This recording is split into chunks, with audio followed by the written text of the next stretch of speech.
ಮಾಡಿದ ಆಹಾರವನ್ನ ಅದು ಗ್ರಹಣೆ ಮಾಡತಕ್ಕಂತ ಶಕ್ತಿ ಹೊಟ್ಟೆಗಿರ್ಬೇಕು. ತಕ್ಷಣನೇ ಮೋಷನ್ ಹೋಗ್ತಾರೆ ನೋಡಿ, ಗ್ರಹಣ ಶಕ್ತಿ ಇರೋದಿಲ್ಲ. ಸಮ ಪ್ರಮಾಣದಲ್ಲಿ ಅಥವಾ 1/4 kg ಎರಡು ಸಮ ಪ್ರಮಾಣದಲ್ಲಿ ಪುಡಿಯನ್ನ ಸೇರಿಸಿ ಹೈಪರ್ ಅಸಿಡಿಟಿ ಬಹಳ ಬೇಗ ಕಮ್ಮಿ ಆಗುತ್ತೆ. ತಡ್ಕೊಳಿಕ್ಕಾಗಲ್ಲ, ಉಳಿತೆಗೂ ಪೂರ್ತಿಯಾಗಿ ಮೇಲೆ ಬರ್ತಾ ಇರ್ತದೆ ತಿಂದಿದ ಆಹಾರ. ಬೆಳಗ್ಗೆ ಸಂಜೆ ಸೇವನೆ ಮಾಡೋದ್ರಿಂದ ಕೂಡ ಅಸಿಡಿಟಿಯ ಸಮಸ್ಯೆ ಕಮ್ಮಿ ಆಗುತ್ತೆ. ಇದು ಲಿವರ್ಗೆ ಬಹಳ ಒಳ್ಳೇದು. ಗುರು ಬಸವಲಿಂಗಾಯ ನಮಃ. ಓಂ ನಮಃ ಶಿವಾಯ. ಸರ್ವರಿಗೂ ಭಕ್ತಿಯ ಶರಣು ಶರಣಾರ್ಥಿ. ನಾನು ನಿಮ್ಮ ಯೋಗ ಗುರು ವೈದ್ಯ ಶ್ರೀ ಚನ್ನಬಸವಣ್ಣ, ಶ್ರೀಗಂಗಾ ಯೋಗ ನಿಸರ್ಗ ಚಿಕಿತ್ಸಾ ಹಾಗೂ ಆಯುರ್ವೇದ ಸಂಶೋಧನಾ ಕೇಂದ್ರ, ಆರೋಗ್ಯ ಮಹಾಮನೆ, ಬೆಂಗಳೂರು, ಹುಬ್ಬಳ್ಳಿ, ಧಾರವಾಡದ ಹತ್ತಿರ, ಮುರಕಟ್ಟಿ. ಆದ್ಮೇಲೆ ಇವತ್ತಿನ ಸಂಚಿಕೆಯಲ್ಲಿ ಅಸಿಡಿಟಿಯ ಸಮಸ್ಯೆಗೆ ಶಾಶ್ವತವಾದ ಪರಿಹಾರವನ್ನು ಕುರಿತಾಗಿ ಮಾಹಿತಿ ನೋಡೋಣ. ಗ್ಯಾಸ್ಟ್ರಿಕ್ ಮತ್ತು ಅಸಿಡಿಟಿ ಬರಲಿಕ್ಕೆ ಪ್ರಧಾನವಾಗಿರ್ತಕ್ಕಂಥ ಕಾರಣ ಅಂತ ಹೇಳಿದ್ರೆ ನಮ್ಮ ಶರೀರದಲ್ಲಿ ಅನ್ನ ಗ್ರಹಣೆ ಆಗದೆ ಇರೋದು, ಅನ್ನ ಸರಿಯಾಗಿ ಪಚನ ಆಗದೆ ಇರೋದು, ಅರ್ಧಮರ್ಧ ಏನಾದ್ರೂ ವ್ಯತ್ಯಾಸ ಆಗಿ ಅಲ್ಲಿ ಕೆಟ್ಟ ಮತ್ತು ಸಾರ ಭಾಗ ಸರಿಯಾಗಿ ವಿಭಾಗ ಆಗದೆ ಇರೋದು. ಶ್ಲೋಕದಲ್ಲಿ ಹೇಳ್ತಾರೆ ಗೃಹಾತಿ ವಿವೇಚತಿ ಮುಂಚತಿ ಅಂತ ಹೇಳ್ತಾರೆ. ಅನ್ನಂ ಗೃಹಾತಿ ಅಂತ ಹೇಳಿದ್ರೆ ನಾವು ಸೇವನೆ ಮಾಡಿದ ಆಹಾರವನ್ನ ಅದು ಗ್ರಹಣೆ ಮಾಡತಕ್ಕಂತ ಶಕ್ತಿ ಹೊಟ್ಟೆಗಿರ್ಬೇಕು. ತಕ್ಷಣನೇ ಮೋಷನ್ ಹೋಗ್ತಾರೆ ನೋಡಿ, ಗ್ರಹಣ ಶಕ್ತಿ ಇರೋದಿಲ್ಲ ಅಂತ ಕರೀತಾರೆ. ಗ್ರಹಣೆ ಆದ್ಮೇಲೆ ಪಚತಿ ಅಂದ್ರೆ ಅದರಲ್ಲಿ 3 ರೀತಿಯ ಡೈಜೆಸ್ಟಿವ್ ಎಂಜೈಮ್ಸ್ ಗಳು ಬರ್ತವೆ. ಪ್ರೋಟೆಕ್ಸಿಸ್ ಅಂತ ಬರ್ತದೆ, ಅಂಶವನ್ನ ಬ್ರೇಕ್ ಡೌನ್ ಮಾಡ್ತಕ್ಕಂತ ಒಂದು ಎಂಜೈಮ್.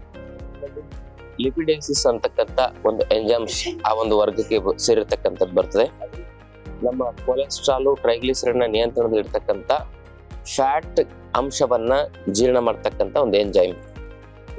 ಅಮಿನೋಸಿಸ್ ಅಂತಕ್ಕಂಥ ಒಂದು ಎಂಜೈಮ್ಸ್ ಬರ್ತದೆ. ಕಾರ್ಬೋಹೈಡ್ರೇಟ್ ಅಂಶವನ್ನ ಜೀರ್ಣ ಮಾಡ್ತಕ್ಕಂಥ ಒಂದು ರೀತಿಯ ಎಂಜೈಮ್ಸ್. ಈ ರೀತಿ ಹಲವಾರು ಬಗೆಯ ಎಂಜೈಮ್ಸ್ಗಳು ನಮ್ಮ ಜೀರ್ಣಶಕ್ತಿಗಾಗಿ ಕೆಲಸ ಮಾಡ್ತಾ ಇರ್ತವೆ. ಇದು ಅಷ್ಟೇ ಅಲ್ಲದೆ ಹೊಟ್ಟೆಯಲ್ಲಿರ್ತಕ್ಕಂಥ ನಮ್ಮ ಕರುಳಿನ ಸಣ್ಣ ಕರುಳಿನ ಗಟ್ ಬ್ಯಾಕ್ಟೀರಿಯಾಗಳು ಬಹಳ ಮುಖ್ಯವಾಗಿ ಇಲ್ಲಿ ಕೆಲಸ ಮಾಡ್ತವೆ. ಡೈಜೆಸ್ಟಿವ್ ಜ್ಯೂಸ್ ಆಸಿಡ್ ಅಂತ ಕರೀತಾರಲ್ಲ, ಹಸಿರುಗೊಳಿಸ್ತಕ್ಕಂಥ ಕೆಲಸವನ್ನ ಮಾಡ್ತದೆ. ಜೀರ್ಣ ಪ್ರಕ್ರಿಯೆ ನಡಿಬೇಕಂದ್ರೆ 108 ಜೀವ ರಾಸಾಯನಿಕ ಕ್ರಿಯೆಗಳು ನಡೀತವೆ. ಅವೆಲ್ಲ ಒಂದಕ್ಕೊಂದು ಪೂರಕವಾಗಿ ಬಾಯಲ್ಲಿ ಇಟ್ಟಿರ್ತಕ್ಕಂಥ ಆಹಾರ ಆ ಸಲೈವದ ಜೊತೆಗೆ ಬೆರೆತಾಗ ಹಲವಾರು ಜೀರ್ಣಶಕ್ತಿಯ ಪ್ರೊಸೆಸ್ ನಡೀತಾ ಹೋಗ್ತದೆ. ಬಾಯಿಂದ ಗುದದ್ವಾರದಲ್ಲಿ ಆ ಒಂದು ಪದಾರ್ಥ ಹೊರಗೆ ಹೋಗೋವರೆಗೂ ಕೂಡ, ಬಾಯಲ್ಲಿ ಹಾಕಿರ್ತಕ್ಕಂಥ ಪದಾರ್ಥ ಗುದದ್ವಾರದಲ್ಲಿ ಹೊರಗೆ ಹೋಗೋವರೆಗೂ ಕೂಡ ಇಷ್ಟು ಬಗೆಯ 108 ಬಗೆಯ ಜೀರ್ಣ ಶಕ್ತಿಯ ಒಂದು ಪ್ರೋಸೆಸ್ಗಳು ನಡೀತಾ ಇರ್ತವೆ. ಬೇಗ ಹೇಳೋದು, ಸಮಯಕ್ಕೆ ಸರಿಯಾಗಿ ಆಹಾರ ತಿನ್ನೋದು, ಫಾಸ್ಟ್ ಫುಡ್, ಜಂಕ್ ಫುಡ್ ಬಿಡೋದು, ದುಶ್ಚಟಗಳನ್ನು ಬಿಡೋದು ಬಹಳ ಮುಖ್ಯ. ಹೇಳ್ತೇವೆ. ಕಾರಣ ಸುಳ್ಳನ್ನ 1000 ಸರಿ ಹೇಳಿ ಸತ್ಯ ಮಾಡ್ತಕ್ಕಂಥ ಅಡ್ವರ್ಟೈಸ್ಮೆಂಟ್ ಅನ್ನು ನಾವು ನೋಡಿರ್ತೇವೆ. ಅದಕ್ಕೆ ನಮ್ಗೆ ಒಂದೇ ಸರಿ ಹೇಳಿದ್ರೆ ತಿಳ್ಕೊಳ್ಳೋ ಶಕ್ತಿ ಇರೋದಿಲ್ಲ. ಒಂದು ಸತ್ಯವನ್ನ 1000 ಸರಿ ಹೇಳಿದ್ರೆ ಮಾತ್ರ ನಿಮಗೆ ಮನದಟ್ಟಾಗ್ತದೆ. ಇಂಥ ಆಹಾರ ಪದ್ಧತಿಯಿಂದ ದೂರ ಇದೆ. ಆಮೇಲೆ ಇದಕ್ಕೆ ಪರಿಹಾರವನ್ನು ಕೂಡ ನೋಡೋಣ. ಒಂದು, ಹೈಪರ್ ಅಸಿಡಿಟಿಯ ಸಮಸ್ಯೆಗೆ ಈ ಬೇಲದ ಹಣ್ಣು ಅಂತ ಬರ್ತದೆ. ಬೇಲದ ಹಣ್ಣು ಅದನ್ನ ಒಡೆದು ಅದರ ತಿರುಳನ್ನ ನೆರಳಲ್ಲಿ ಒಣಗಿಸ್ಬೇಕು. ಎರಡನೇದು ಈ ಪುಂಡಿ ಸೊಪ್ಪು ಅಂತ ಕರೀತಾರೆ. ಪುಂಡಿ ಪಲ್ಯ, ಪುಂಡಿ ಸೊಪ್ಪು ಎಲ್ಲ ಕಡೆ ಈಗ ಈ ಸೀಸನ್ ಸಿಗ್ತದೆ ಚಳಿಗಾಲದಲ್ಲಿ. ಆ ಸೊಪ್ಪನ್ನು ನೆರಳಲ್ಲಿ ಒಣಗಿಸ್ಬೇಕು. ಇವೆರಡು ನೆರಳಲ್ಲಿ ಒಣಗಿಸಿ ಇದನ್ನ ಪುಡಿ ಮಾಡಿ ಇಟ್ಕೊಳ್ಬೇಕು. ಆ ಪುಡಿಯನ್ನ ಸಮ ಪ್ರಮಾಣದಲ್ಲಿ 200 ಗ್ರಾಮೋ ಅಥವಾ 1/4 kg ಎರಡು ಸಮ ಪ್ರಮಾಣದಲ್ಲಿ ಪುಡಿಯನ್ನ ಸೇರಿಸಿ ಒಂದು ಡಬ್ಬದಲ್ಲಿ ಹಾಕಿಟ್ಕೊಳ್ಳಿ. ಅದನ್ನ ಬೆಳಗ್ಗೆ ಸಂಜೆ ಖಾಲಿ ಹೊಟ್ಟೆಲಿ ಸೇವನೆ ಮಾಡಿದ್ರೆ ನಿಮ್ಮ ಹೈಪರ್ ಅಸಿಡಿಟಿ ಬಹಳ ಬೇಗ ಕಮ್ಮಿ ಆಗುತ್ತೆ. ಆಮೇಲೆ ಗ್ಯಾಸ್ಟ್ರಿಕ್ ಬಗ್ಗೆ ಮಾಹಿತಿ ಕೊಡ್ತೇನೆ. ಹೈಪರ್ ಅಸಿಡಿಟಿಗೆ 2 ಚಮಚದಷ್ಟು ನಿಂಬೆ ಹಣ್ಣಿನ ರಸ, ಹಸಿ ಶುಂಠಿ ರಸ, ಒಂದು ಅರ್ಧ ಚಮಚದಷ್ಟು ಈ ಸೋಂಪು ಕಾಳಿನ ಪುಡಿ, ಇನ್ನು ಅರ್ಧ ಚಮಚದಷ್ಟು ಅಪ್ಪಟ ಹಿಂಗು. ಈಗ ಹಿಂಗು ಅನ್ನುವ ಹೆಸರಿನಲ್ಲಿ ಯಾವುದೋ ಒಂದು ಹಿಟ್ಟು ಕೊಡ್ತಾ ಇದ್ದಾರೆ, ಯಾವುದೋ ಒಂದು ಪದಾರ್ಥವನ್ನ ಕಲಬೆರಕೆ ಕೊಡ್ತಾ ಇದ್ದಾರೆ. ಅಪ್ಪಟ ಹಿಂಗ್ ಬೇಕಂದ್ರೆ ತಾವು ನಮ್ಮ ಆಶ್ರಮದಿಂದ ತರಿಸ್ಕೋಬಹುದು. ಹಿಂಗಲ್ಲಿ 99.9 ಕಲಬೆರಕೆ ಇದೆ. ಇವೆಲ್ಲವನ್ನು ಬೆರೆಸಿ ಮಿಶ್ರಣ ಮಾಡಿ ಸ್ವಲ್ಪ ಒರಿಜಿನಲ್ ಕಲ್ ಸಕ್ಕರೆ ಸಿಕ್ಕರೆ ಒಂದು ಅರ್ಧ ಚಮಚ ಕಲ್ ಸಕ್ಕರೆ ಬೆರೆಸ್ಕೊಳ್ಳಿ. ಇದನ್ನು ಬೆರೆಸಿ ಒಂದು 100 ಅಥವಾ 50 ml ನೀರಿನಲ್ಲಿ ಮಿಶ್ರಣ ಮಾಡಿ ಸೇವನೆ ಮಾಡಿದ್ರೆ ನಿಮ್ಮ ಅಸಿಡಿಟಿಯ ಸಮಸ್ಯೆಗೆ ನೀವು ಪರಿಹಾರ ಕಂಡುಕೊಳ್ಬಹುದು.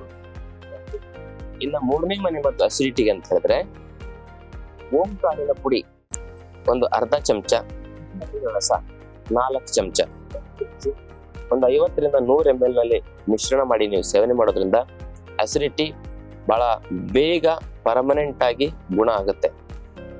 ಮತ್ತಿದಷ್ಟೇ ಅಲ್ಲದೆ ಇನ್ನ ಮತ್ತೊಂದು ಮನೆಮದ್ದು 4ನೇ ಮನೆಮದ್ದಾಗಿ ನಾವೇನ್ ಬಳಸೋದು ಅಂತ ಹೇಳಿದ್ರೆ ನಿರಂಜನ ಫಲ ಅಂತ ಸಿಗುತ್ತೆ. ಒಂದ್ 8 ರಿಂದ 10 ಬೀಜ ಚೆನ್ನಾಗಿ ಕಿವುಚಿ ಅದರ ರಸವನ್ನ, ಬೀಜ ತೆಗೆದ ರಸವನ್ನ ಏನ್ ಮಾಡ್ಬೇಕಂತ ಹೇಳಿದ್ರೆ ಬೆಳಗ್ಗೆ ಖಾಲಿ ಹೊಟ್ಟೆಲಿ ಕುಡಿಬೇಕು. ನಿರಂಜನ ಫಲ ಕೂಡ ಅಸಿಡಿಟಿ ಪರಿಪೂರ್ಣವಾಗಿ ಕಮ್ಮಿ ಆಗುತ್ತೆ, ಪಿತ್ತ ಶಮನವಾಗುತ್ತೆ, ಉಗ್ರಾಮಲದ ಸಮಸ್ಯೆಗೆ ಪರಿಹಾರ. ಹೇಳಿದ್ರೆ ಕಾಯಿ, ಆ ಇಂಗಳಾರದ ಕಾಯನ್ನ ತಿರುಳು ತೆಗೆದು ಉಂಡೆ ಮಾಡಬೇಕು.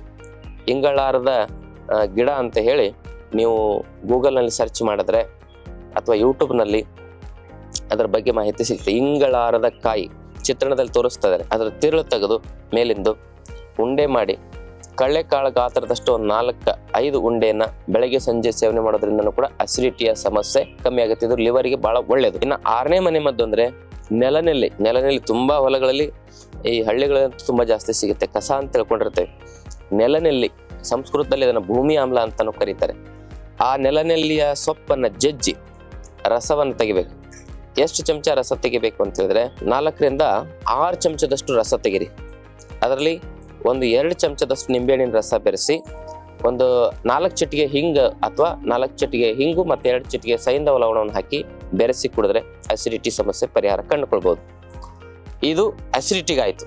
ಇನ್ನು ಗ್ಯಾಸ್ಟ್ರಿಕ್ಕಿಗೆ ಏನಂದ್ರೆ ಸೋಂಪು ಕಾಳು, ಓಂ ಕಾಳು, ಜೀರಿಗೆ ಮತ್ತು ಜೀರಿಗೆಯಲ್ಲಿ ಕರಿ ಜೀರಿಗೆ ತಗೊಳ್ಳಿ. ಆಮೇಲೆ ಧನಿಯಾ, ಒಣಶುಂಠಿ, ಸೈಂಧವ ಲವಣ ಇವೆಲ್ಲವನ್ನು ನೀವು ಸಮ ಪ್ರಮಾಣದಲ್ಲಿ 100 ಗ್ರಾಮು ಅಥವಾ 200 ಗ್ರಾಮು ಪುಡಿ ಮಾಡಿ ಅವೆಲ್ಲವನ್ನು ಸೇರಿಸ್ಕೊಂಡು ಡಬ್ಬದಲ್ಲಿ ಹಾಕಿಟ್ಕೋಬೇಕು. ಅದನ್ನ 1 ಚಮಚದಷ್ಟು 1 ಲೋಟ ಬಿಸಿನೀರಿಗೆ ಹಾಕಿ ತಗೊಂಡ್ರೆ ಬೆಳಗ್ಗೆ ಸಂಜೆ ನಿಮ್ಮ ಗ್ಯಾಸ್ಟ್ರಿಕ್ ಮತ್ತು ಆ ಒಂದು ಅಜೀರ್ಣದ ಸಮಸ್ಯೆ ಏನಿರ್ತಲ್ಲ ಅದು ಸಂಪೂರ್ಣವಾಗಿ ಗುಣ ಆಗುತ್ತೆ. ಒಂದು 2 ರಿಂದ 3 ತಿಂಗಳವರೆಗೆ ತಗೊಳ್ಳಿ. ಇದಿಷ್ಟು ಗ್ಯಾಸ್ಟ್ರಿಕ್ ಸಮಸ್ಯೆಗೆ ಮೊದಲನೇ ಮನೆಮದ್ದು. ಇನ್ನ ಗ್ಯಾಸ್ಟ್ರಿಕ್ ಸಮಸ್ಯೆಗೆ ಮತ್ತೊಂದು ಮನೆಮದ್ದು ಅಂತ ಹೇಳಿದ್ರೆ ಜೀರಿಗೆ ಕಷಾಯ. 1 ಚಮಚ ಜೀರಿಗೆಯನ್ನ 2 ಲೋಟ ನೀರಲ್ಲಿ ಹಾಕಿ ಕುದಿಸಿ ಅದು ಕುದ್ದು ಅರ್ಧ ಲೋಟ ಕಿಳಿಬೇಕು. ಆಮೇಲೆ ಅದನ್ನು ಶೋಧಿಸಿ ಬೆಳಗ್ಗೆ ಮತ್ತು ಸಾಯಂಕಾಲ ಖಾಲಿ ಹೊಟ್ಟೆಯಲ್ಲಿ ಸೇವನೆ ಮಾಡೋದ್ರಿಂದ ಗ್ಯಾಸ್ಟ್ರಿಕ್ ಸಮಸ್ಯೆ, ಅರ್ಧ ಜೀರ್ಣದ ಸಮಸ್ಯೆ, ಅಜೀರ್ಣದ ಸಮಸ್ಯೆ, ಅಗ್ನಿಮಾಂದ್ಯದ ಸಮಸ್ಯೆಗೆ ಪರಿಹಾರವನ್ನು ಕಂಡುಕೋಬಹುದು. ಆಮೇಲೆ 3ನೇ ಮನೆಮದ್ದು ಅಂತ ಹೇಳಿದ್ರೆ ಓಂ ಕಾಳು.